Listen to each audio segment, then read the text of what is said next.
3,000หันเนาะได้ฟ้อนระวงสามัคคีพร้อมกันกับครอบครัวได้บรรดาโอกาสได้เลิกงามยามดีดนตรีเริ่มนับหนาพัฒงานตีพี่น้องจากเวลานาทีนี้เป็นต้นไปนั้นเสียงเพลงจากดนตรีจัสดามอบเป็นความสุขกับทุกท่านบัดนี้เซิร์นทุกท่านมวลซืน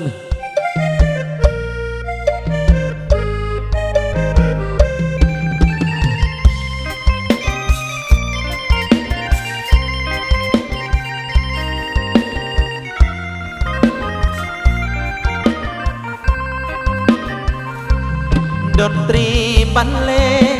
เสียงเพลงจากใจฝากมาจากวงดนตรีจันสดาที่ได้มาหับสายวันนี้สถานที่ตั้งสี่แยกดงบังเมืองไสธานี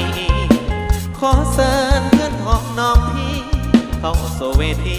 พักผ่อนหย่อนใจท่านบุญไทยหัวหน้าใหญ่เป็นผู้จัดการที่มีแนวคิดสร้างสรรค์นำทีมงานออกมาหับใส่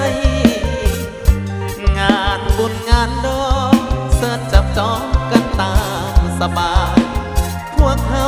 ยินดีหับใส่ด้วยน้ำใจเป็นมิตรไมตรีโคศกเสียงหล่อนักร้องเสียงทองมือกองอารมณ์ดี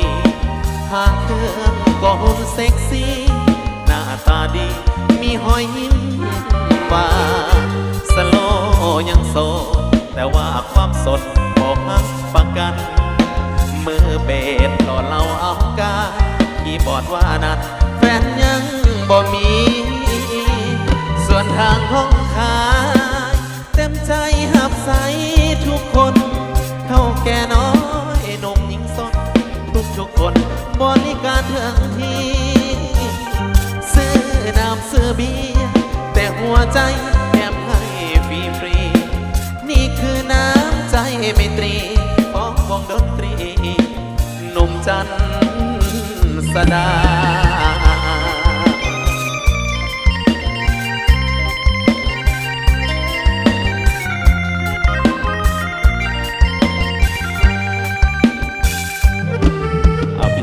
ให้ได้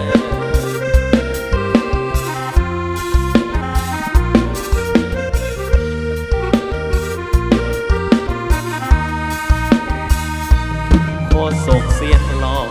นักร้องเสียงทองมือกองอารมณ์ดีทางเครื่องก็หุ่นเซ็กซี่หน้าตาดีมีหอยยิ้มหวานสโลยังโสดแต่ว่าความสดบอกหักประกันมือเบสหล่อเราเอาการคีย์บอร์ดว่านั้นแฟนยังบ่มีส่วนทางห้องขายเต็มใจหับใสทุกคนเท่าแก่น้อยหนุ่มสุขสนทุกคนบริการถึงที่ซื้อน้ำซื้อเบียร์แต่หัวใจแถมให้ฟรีนี่คือน้ำใจไมตรีของวงดนตรีหนุ่มจันสดา